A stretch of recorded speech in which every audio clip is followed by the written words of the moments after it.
Hola amigos de YouTube. Aquí les traigo la séptima parte de creepypastas nuevas y largas. Gracias por todos los comentarios positivos. Y también los 525 suscriptores. Muchas gracias a todos. Esperamos que cada día seamos más en este canal de terror.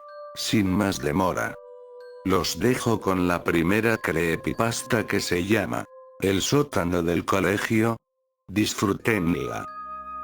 Era época de elecciones y el joven Leon estaba contento pues debía resguardar la seguridad de un colegio, lo cual le correspondía por encontrarse haciendo su servicio militar.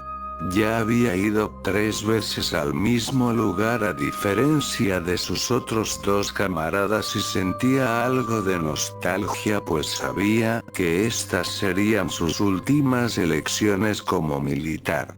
Nada más llegar comenzó a mostrarle a los demás los salones que debían custodiar, las oficinas, los comedores y el lugar donde dormirían ignorando, y no por casualidad, el viejo sótano en la parte trasera del colegio al cual el director se había referido la primera vez como ese lugar que siempre ha estado cerrado y que lucía un enorme candado puesto en una puerta de madera. Así pasaron los primeros días sin nada fuera de lo común, vigilar la entrada del recinto haciendo turnos de 2 horas, solo de día pues la guardia de noche se llevaba a cabo al concluir las elecciones. Fue en su último turno por la tarde, antes de las elecciones, que un sonido familiar lo inquietó. Era imposible no recordarlo pues las veces anteriores, cuando le correspondió el turno nocturno, tanto a él como a otros camaradas, los cuales, por cierto, pidieron no ir al mismo colegio otra vez, habían escuchado un extraño gruñido que parecía venir del único lugar del colegio que no conocía por dentro, el sótano. Intentando ignorarlo terminó su turno, guardó el fusil en el armerillo y fue a cenar con los demás. Acostumbraban a cenar a las 9 de la noche, pues era la hora acordada para comer antes de pasar al reposo. Para evitar las burlas de los demás, no quiso comentar nada sobre lo que había escuchado. Solo nos queda mañana por la noche, pensó. No tienen que molestarse en saberlo. La cena acabó rápido pues el plato de papas fritas y bistec que estaba delicioso, se dirigió al salón donde estaban las camas. Junto al comedor se puso su pijama y se metió a la cama para descansar tras un agotador día. Y su reconfortante sueño se vio interrumpido por el mismo intrigante gruñido. A pesar de que el sótano estaba en el otro extremo del colegio podía sentirlo, él de alguna manera sabía que venía de allí. Definitivamente voy a dejar las creepypastas, se dijo a sí mismo para luego continuar durmiendo. La mañana de las elecciones transcurrió tranquila y a las 12 del día, como tenían acordado, sortearon a quien le tocaría el turno nocturno. Leon de alguna manera sabía que él tendría la mala suerte, pues nunca ganaba en ese tipo de sorteos. Tomó la pequeña tira de papel de la mano del soldado que había hecho el turno de la mañana, 6 horas a partir de las 6 am, y lo leyó con resignación. Turno nocturno, genial ¿no? Le dijo a su camarada el cual sonreía aliviado al saber que podría dormir tranquilamente esa noche.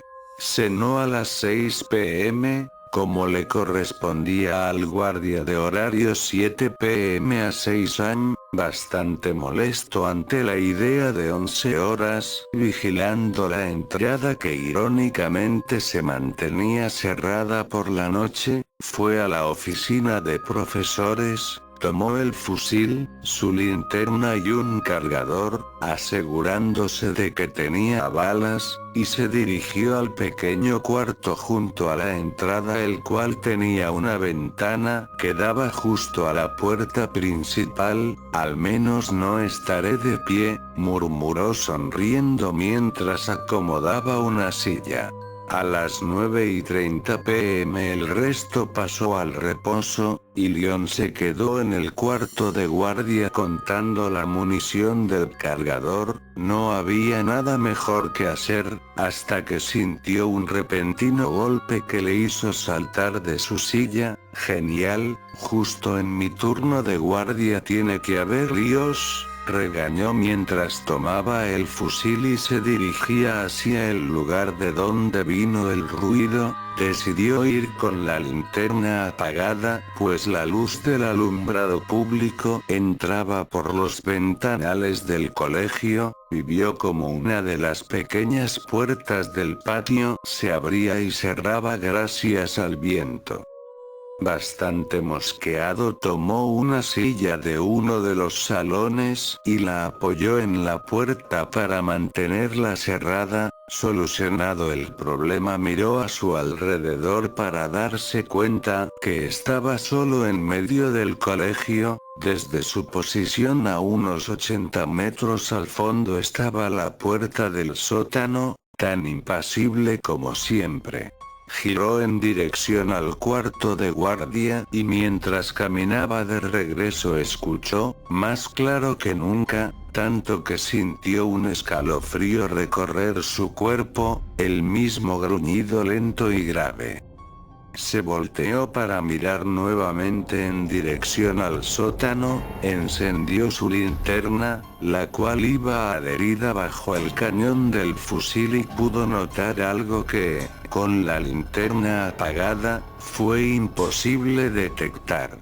«No tiene el candado», susurró como intentando convencerse de que, de alguna manera, el candado de la puerta del sótano no estaba. ¿Sería alguna broma de sus camaradas? Era poco probable, pues nadie sabía dónde estaba la llave de aquel candado. Se armó de valor y recordó todo lo que había pasado en la montaña, a oscuras, nevando, en las instrucciones durante el servicio militar, un simple sótano en un lugar que pasaba la mayor parte del tiempo lleno de críos no podía asustarle. «Mi herma es mi compañera, nunca me abandona», se dijo con confianza, y avanzó lento pero seguro en dirección al sótano. Tomó la vieja y curiosamente fría manilla y entró.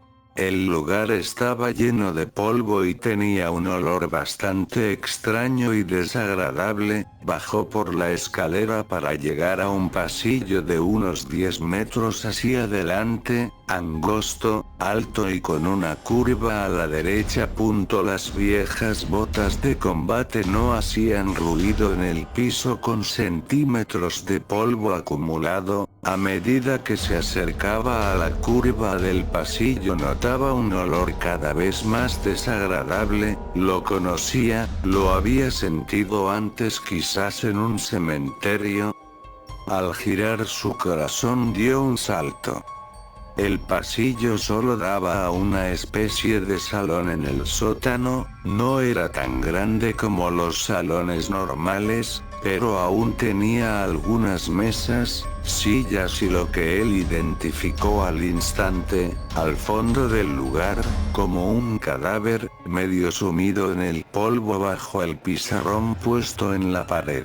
Un sudor frío bajaba por su cara mientras se acercaba a quien debió ser un niño de unos 12 años, a juzgar por la estatura. Vigilaba su espalda nervioso, pues cada vez estaba más seguro de que no estaba solo en aquel lugar. Tengo que avisar de esto, pensó mientras se dirigía a la puerta del sótano cuando escuchó una voz lenta y grave: no lo harás. Apenas lo escuchó, tiró de la palanca del fusil con la cual alojó uno de los tiros de 5,56 milímetros en la recámara. Ah, no. Pues ve buscando la forma de detenerme, porque no pienso quedarme aquí ni un segundo más, dijo desafiante a lo que parecía ser un cuarto lleno de sillas y mesas amontonadas, enfrentando a una voz que no estaba seguro de dónde venía, si es que venía de algún lugar siquiera.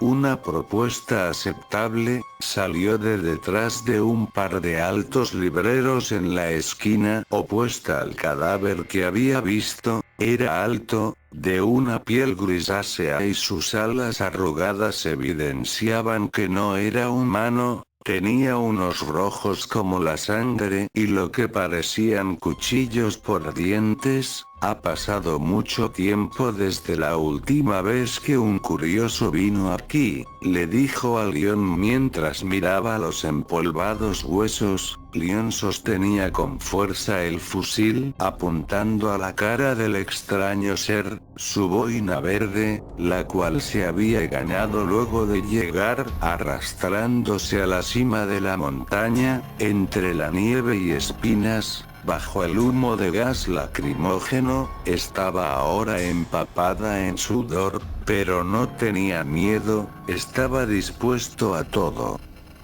¿Quién? ¿Qué eres? ¿Por qué me hiciste venir aquí?, le preguntó desafiante. Leon medía 1,65 metros y aquella cosa, como mínimo unos 2 metros de alto. Te lo advierto, giró el seguro del fusil a la posición disparo en ráfaga, no suelo fallar. Yo tampoco, le respondió aquella cosa, mientras se dirigía hacia él a una velocidad increíble, y estaba a 10 metros. 5 metros.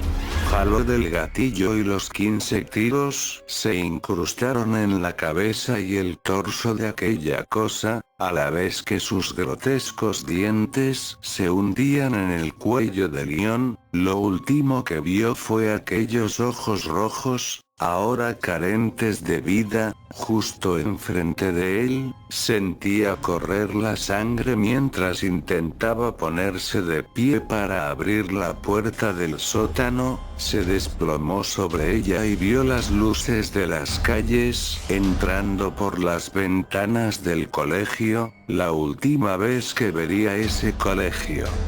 La siguiente creepypasta se llama La Casa Negra. Disfrútenla. Cuando se camina por la calle, descubrir aquel extraño lugar era demasiado fácil. Una casa totalmente negra, ventanas, puertas, ladrillo por ladrillo y pieza por pieza. Todo estaba cubierto en una pintura negra que evitaba poder ver en el interior. ¿Y sabes qué es lo peor de no poder ver lo que hay adentro? No saber qué es lo que te espera. La casa se ubica en alguna parte de Europa. Casi nadie que no sea un habitante de aquella ciudad conoce de su existencia. Pero aquellas personas que la encontraron, aquellas personas sobre las que esta historia está escrita, esas personas eran de naturaleza inglesa. Para ser honestos, no quiero escribir con gran detalle los sucesos que ahí acontecieron. La casa en posesión propia se mantiene viva debido a varias circunstancias que ni yo mismo he podido comprender en su totalidad. Sin embargo, la mayoría de estos factores que permiten que el hogar oscuro siga en pie, la mayoría, si no es que todos, son demasiados dolorosos y repugnantes como para ser descritos con mucho detalle. 3 muchachos y un señor que bien podrían ser padre e hijos, bien podrían estar tomando unas vacaciones lejos de sus hogares, disfrutando de las vacaciones que acababan de iniciar y necesitarían un buen mérito por su arduo trabajo y aquellas calificaciones que costaron mucho estudio y esfuerzo para obtener. Mas sin embargo aquellas personas no eran sino unos criminales que gran parte de su país natal buscaba encontrar para detener así los robos de los cuales estas 3 personas podían realizar sin mucho esfuerzo. Y si bien ellos podían robar un banco o un hotel y apenas levantar sospechas, podían entrar en una casa la cual según se enteraron antes de siquiera intentarlo habitaba un señor quien salía todos los días a distintas horas, siempre cubierto por una capucha y un suéter que le cubría todos los brazos. Para entender mejor la situación lo explicaré de esta manera. Estos criminales visitaron la ciudad donde se encontraba la casa, desconocían de su existencia, solo estaban ahí para robar en residencias cuando fuese de noche, por mera diversión, pues estos poseían una inmensa cantidad de euros que consiguieron en su último asalto. Era algo así como un pasatiempo el robar en casas. Llegada la medianoche este grupo de malhechores caminaron por calles elegidas al azar. Parte de esta tradición era elegir la casa más bonita, o que pareciera que resguardara algún objeto preciado y entrar. Después de tanto caminar llegaron a un barrio de aspecto añejado, las casas eran inusualmente viejas, pero muy bien conservadas y relucientes, sabían que se encontraban en el lugar perfecto. Cornelius, el más fuerte de los 3, y el más experimentado, vio la casa a una cuadra de distancia. Miren aquella casa, tiene un aspecto gótico, murmuró Cornelius. John y William lo miraron con expresión de asombro y John espetó: «Hombre, esa casa no tiene buena pinta, dudo que consigamos algún objeto útil de ese lugar, hasta dudo que alguien viva ahí, es toda de color negro». «¿O no será que consideras esa casa muy aterradora?», comentó William de forma burlona. «Estupideces. Puedo entrar a esa casa si quiero, alguien como yo no tendrían miedo a un lugar así». A partir de aquí centraremos la historia en Cornelius. Y así los 3 se dirigieron hasta la casa. William y John decidieron forzar la cerradura de la puerta delantera, mientras que Cornelius decidió rodear la casa, saltar la barda y entrar por el patio trasero.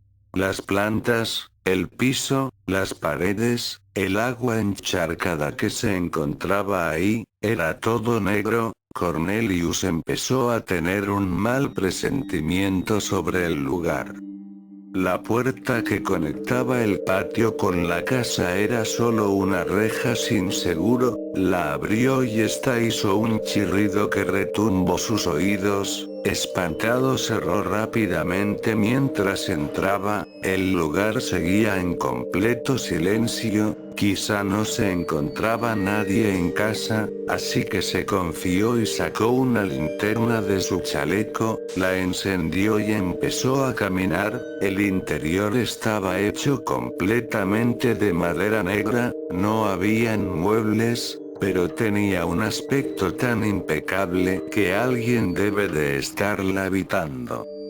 Fue hasta la parte delantera para asegurarse de que sus compañeros habían entrado. La puerta estaba abierta, así que pensó que ellos ya estarían en el segundo piso buscando joyas. Cerró la puerta y fue hasta las escaleras. Estas no eran negras, Eran del color de un verde mohoso. Comprobó si éstas aguantarían su peso, y al tener éxito se encaminó escaleras arriba. Al subir notó un extraño líquido color morado que se extendía en dirección hacia una de las habitaciones, como si fuera la marca de alguien que arrastraron a ese lugar.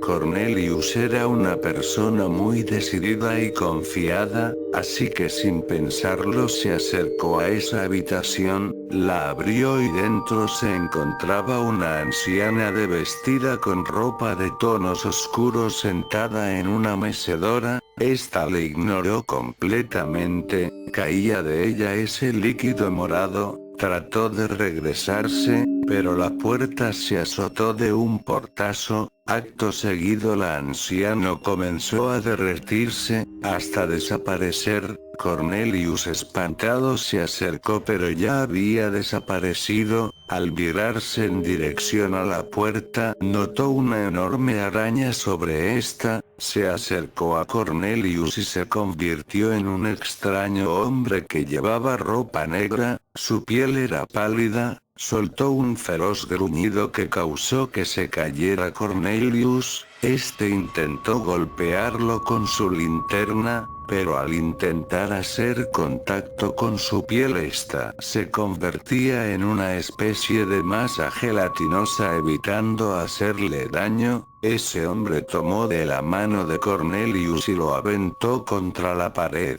Esta se rompió y cayó sobre otra habitación. En ella pude observar como toda la habitación estaba repleta de sangre, y en el amigo sobre un pequeño montón de sesos y órganos. No pudo contener el asco que sentía y vomitó en el suelo manchando parte de sus zapatos. Cuando logró calmarse, vio que el hombre seguía en la habitación consiguiente. Se despistó por un momento y para cuando volvió su mirada hacia el hombre, él ya no estaba ahí.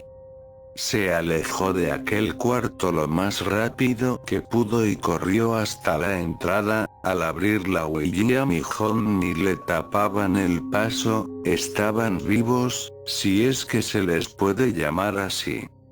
Su vestimenta ahora era negra, sus ojos ya no estaban, fueron reemplazados por dos bolas viscosas negras, y su boca se encontraban con muchas cortadas. Lo tomaron de los brazos y lo arrojaron de vuelta al interior de la casa. Al intentar pararse se resbaló y volvió a caer. El motivo de su caída era la sangre, pues por algún extraño motivo se encontraba de nuevo en aquel cuarto lleno de sangre, solo que las cabezas y los órganos ya no estaban. Gruesas sogas que emergían de las paredes lo amarraron y lo mantuvieron aprisionado.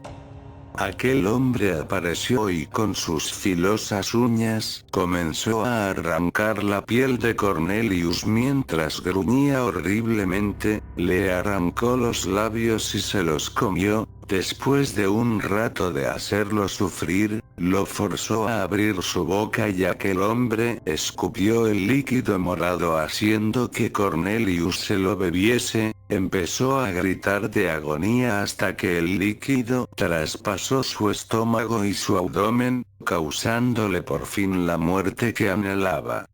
Esta creepypasta se titula Me siento feliz.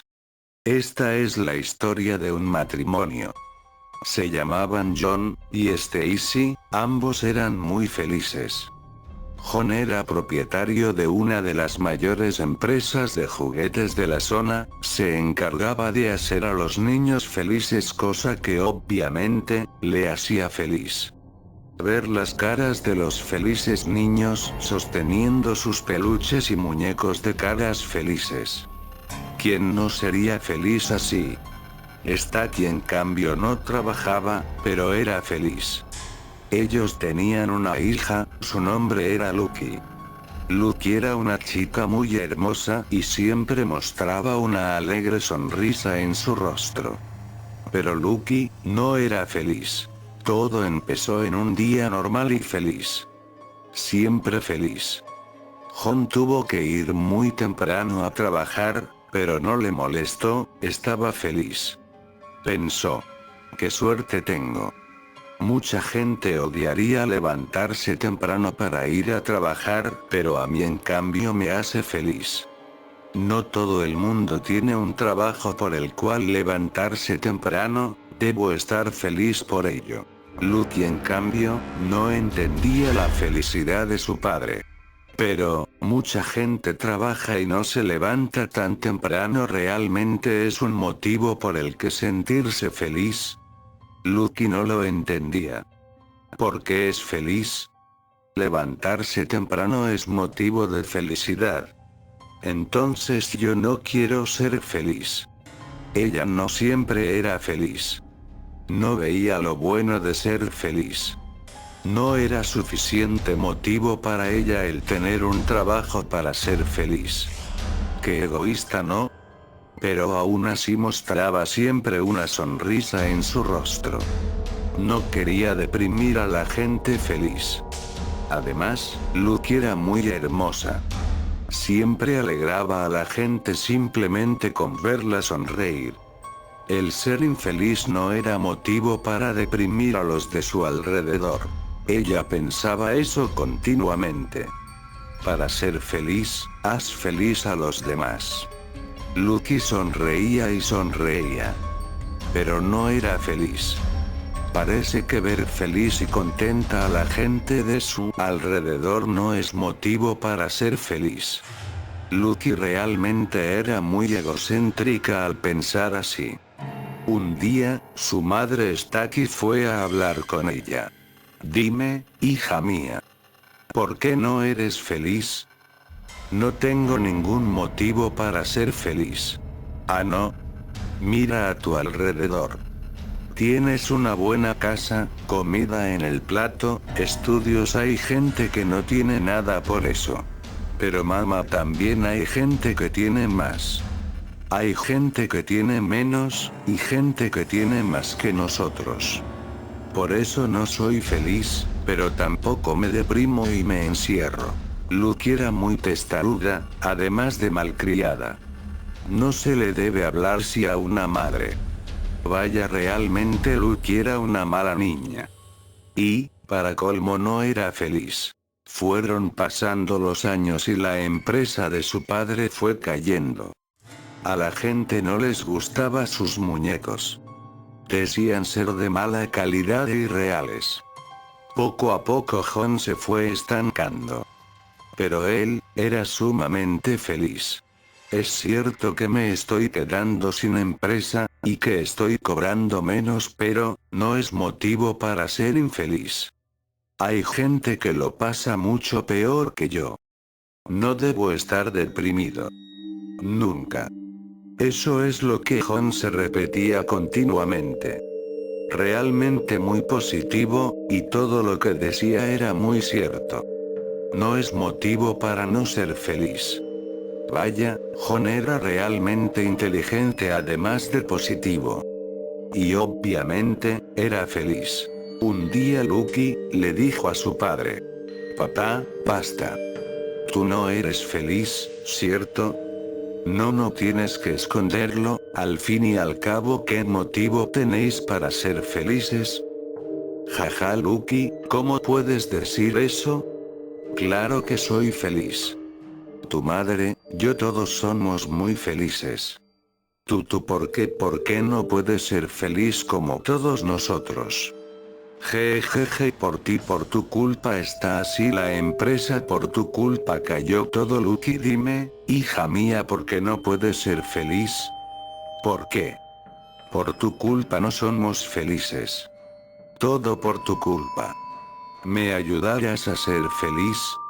Esto es tu culpa, lo mejor que puedes hacer es compensarnos y hacernos felices a todos, Lucky.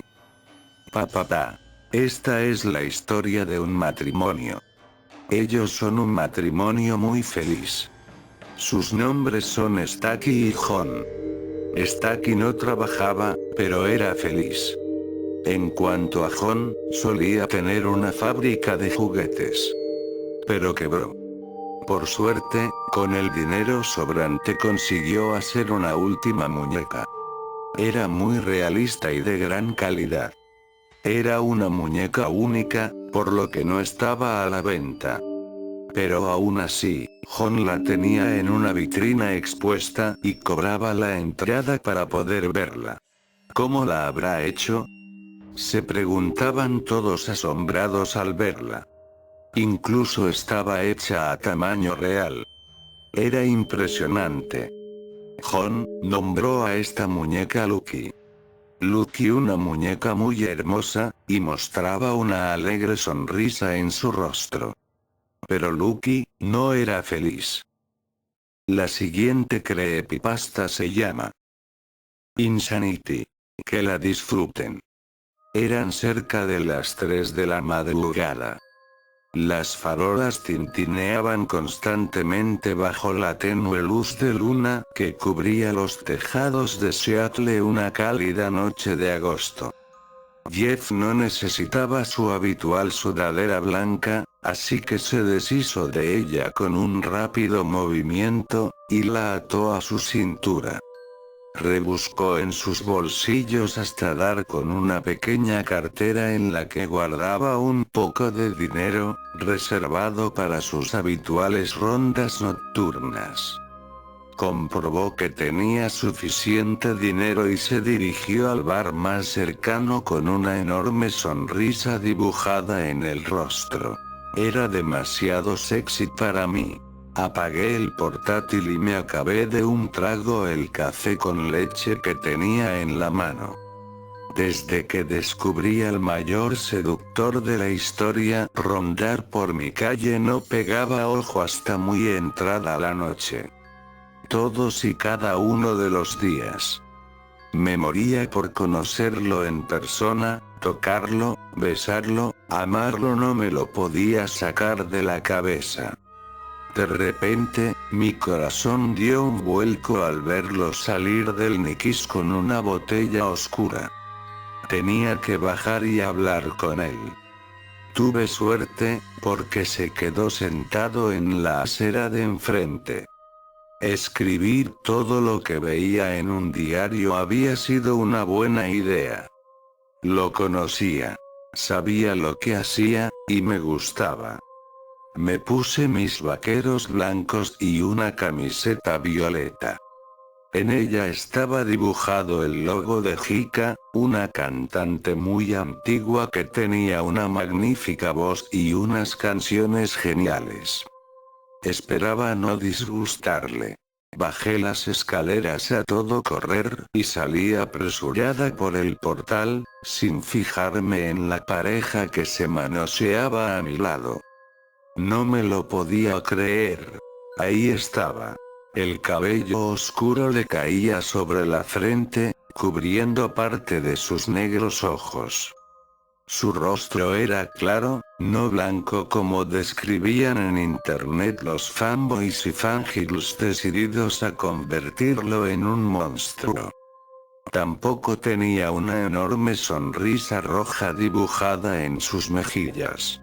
Es más, estaba sereno, y sus rojizos labios se movían constantemente. Estaba hablando, pero no tenía teléfono. Hablaba solo. Mi vista bajó a su pecho. La camiseta que llevaba era exactamente igual a la mía, pero de un tono pardo. Sus vaqueros, negros, marcaban todo lo que quería ver, y no fue decepcionante. Sonreí para mis adentros, qué tonta. Jamás me iba a tratar de diferente manera. Sería una fan más, y por consecuente, una víctima más. Pero a veces hay que hacer locuras por amor. Aunque tengas que arriesgar tu vida por un demente asesino. Y no me iba a echar atrás. Crucé la calle y me quedé inmóvil unos segundos. Me había visto. Algo me dijo que no siguiera con mi plan, que iba a acabar mal, y le hice caso, porque en vez de acercarme a él, Me di la vuelta y caminé en dirección contraria. Me di cuenta de que me había sumido en la más negra oscuridad unos minutos después. Acababa de meterme en un callejón sin salida. Aproveché la falta de luz para acurrucarme en un rincón y echarme a llorar. No había sido capaz de acercarme al amor de mi vida, a Jeff. Jeff the Killer. Apenas me percaté de que no estaba sola en aquel lugar. Una larga sombra se acercó a mí, y se sentó a mi lado. ¿Por qué lloras, pequeña?, dijo una voz masculina. No lo entenderías, respondo, con la voz rota, debido a los sollozos. Ven, olvida a ese idiota y ven a mi casa.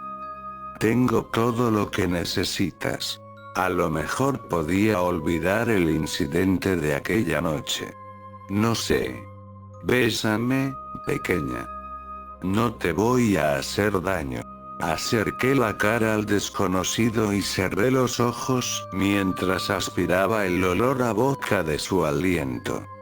Separé los labios y los pegué a los suyos, hasta que noté un cálido sabor metálico en la lengua. Me separé lo más rápido que pude y desvié la mirada a su estómago, por el que sobresalía una gruesa punta de machete. Gemí y caí al suelo, golpeándome en la cabeza. Mi visión se nubló, pero pude distinguir a la persona que había clavado el machete en el estómago del hombre. Se agachó sobre mí, y, aunque mi cabeza pedía sueño, le susurré. Tú también deberías irte a dormir, Jeff. Antes de perderme del todo en la oscuridad que no fue eterna. La última creepypasta, o más bien historia, o un relato, se titula Sheya. Nos vemos en el siguiente video. Hasta la próxima y espero que puedan dormir. Ja. No recuerdo bien qué noche comenzó. Quizás fue de día, ella misma se encargó de borrar ese recuerdo de mi mente. No sé cuál fue la grieta en mi cabeza, que la dejo entrar, solo sé que forma parte de mí, forma parte de mis decisiones. Me dice cuándo tener hambre y cuándo despertar, me susurra al oído, mintiéndome, haciéndome creer que mi mundo sin ella es apocalíptico. Nadie va a entender nunca lo que estoy sintiendo. Me llama por más que la sepulte siempre. Me llama, me está llamando ahora, simplemente no puedo, no. Bailamos juntos en los rincones más oscuros, no entiendo qué quiere de mí. Ya le di mi televisor, le entregué también varios de mis dientes, las uñas de una mano una noche, tratando de hacer que se detenga. Intenté desgarrar el cemento, pero solo vi como mis dedos le entregaban algunos pedazos de carne a la pared. Sabe cómo jugar conmigo, sabe lo que más odio, sabe lo que más quiero. Ella me quitó lo que más quería. Sonríe, ella sonríe mucho, sonríe a carcajadas en mi oído cuando trato de dormir. Ella me mantiene despierto solo. Sé que mientras estoy con ella no puedo acercarme a una bañera, pues mato a dos conocidos míos mientras se bañaban y los dejo ahí sumergidos, pálidos, blancos. Casi tan blancos, sí, muy blancos. Cuando logro matarme, en realidad cuando logro que mi corazón se detenga, porque muerto estoy desde el día o la noche en la que la dejé entrar en mí. Pude verla, era una anciana con un manto blanco como el color de esos conocidos míos que sumergiste, una anciana que se reía a gritos, los mismos gritos que no me dejaban dormir por días, los mismos gritos que hacían sentir a mi cuerpo poseído por un tren a vapor, los mismos gritos que me incitaban a matar a esas personas. Te vi, anciana, reías y saltabas a mi alrededor, clavabas tus dientes pestilentes y tus uñas largas en mi cuerpo cadavérico, como si yo fuera un trofeo. Tu sonrisa ocultaba una maldad demoníaca. Saltabas sobre mí contenta y gritando. Pero 14 golpes en mi pecho los conté, claro que los conté, 14 golpes secos, como el sonido de un tambor tribal, me alejaron de ti. Pude notar el odio en tus ojos mientras me arrastraban lejos. Pude oír el grito desgarrador que emitiste, que se entrelazaba con alguien que me pedía que despierte. Y aquí estoy, lejos de todo, lejos de ella, pero no puedo alejarme de su risa frenética. Mis dientes no van a volver a crecer, mi cuerpo no va a ser el mismo, mi aspecto esquelético no puede cambiar tanto. Basta, susurrame al oído, no me apresures, esta clínica de rehabilitación es muy segura, ¿sabes? Pero no tan segura como para que no consiga un pequeño pedazo de vidrio. No me apresures más, por favor, solo un minuto más. No creo que quede más sangre en mi cuerpo. Al fin vamos a estar juntos de nuevo. Y vas a poder clavarme tus uñas y morderme con tus dientes pestilentes de nuevo. Solo un minuto más. Nota suicida encontrada en la habitación de un adicto a la Sheya, una droga ucraniana fabricada con varios compuestos químicos y con una especie de enredadera que solamente crecía en Pripyat, Chernobyl. Se registraron solo 20 casos en el mundo. Cada uno de los adictos acababa con su vida, atribuyendo el suicidio al acoso interminable de una anciana.